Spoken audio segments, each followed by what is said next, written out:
2025년 정기국회가 100일간의 대장정에 돌입했습니다. 이재명 정부의 첫 정기국회입니다. 내란의 뿌리를 뽑고 대한민국 정상화를 위해 매우 중요한 시간입니다. 당정대 원팀이 되어서 국민이 체감하는 성과를 내겠습니다. 입법 성과를 통해서 안정적인 국정 운영의 기틀을 마련하겠습니다. 지난주 이재명 정부의 첫 예산안이 발표됐습니다. 회복과 성장을 위해 적극적인 재정 운용이 필요한 때입니다. 내란의 여파로 경제는 침체되고 민생은 더 어려워졌습니다. 정부는 대한민국 경제와 민생의 조기 회복을 위해서 적극적인 재정 기조로 내년 예산안을 편성했습니다.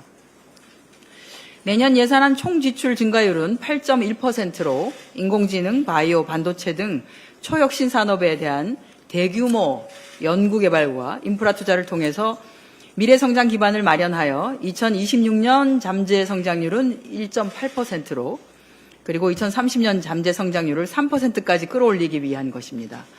한마디로 2026년 예산안은 대한민국 성장의 마중물이자 민생 안전망입니다.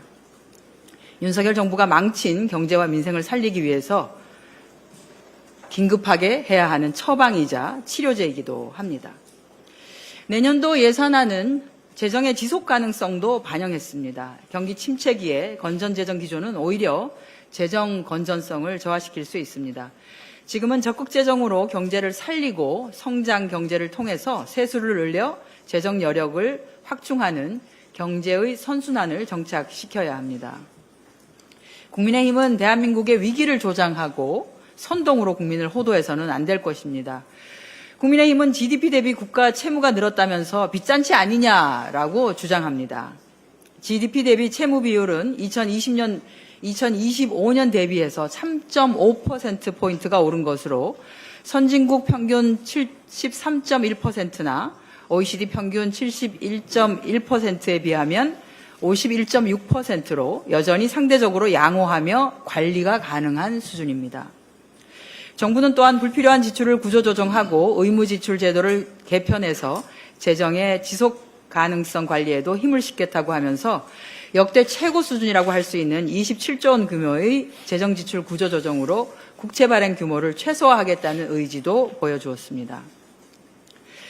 국민의힘의 신용등급 추락 우려 역시 억지 주장입니다. 신용등급은 경제 상황, 정치 여건 등 종합적으로 고려됩니다. 묻고 싶습니다. 내란 사태가 지속되었다면 대한민국의 신용등급은 어땠을까요? 국민의힘이 대한민국 경제와 민생을 최우선으로 생각한다면 국민을 호도하는 것을 멈추고 2년간 세수결손 90조 원, 세수결손을 돌려막기 위해 몰고 온 국고손실과 지방정부로의 전가, 스스로 정한 재정 준칙도 지키지 못한 재정 운용, 난데없는 R&D 삭감과 의대 증원 2,000명 선언으로 몰고 온 미래과학 연구 인력의 파편화부터 사과해야 합니다. 대통령은 대한민국의 성장과 민생을 위해 죽을 힘을 다하고 있다고 했습니다. 국회는 국회의 몫을 합시다. 국민의힘 의원님들 상복 입고 개원식에 오실 것이 아니라 일하는 국회 만드는데 대한민국 성장 동력을 견인하는데 그리고 민생 회복하는 것에 함께 해주시기를 간곡하게 부탁드립니다. 이상입니다.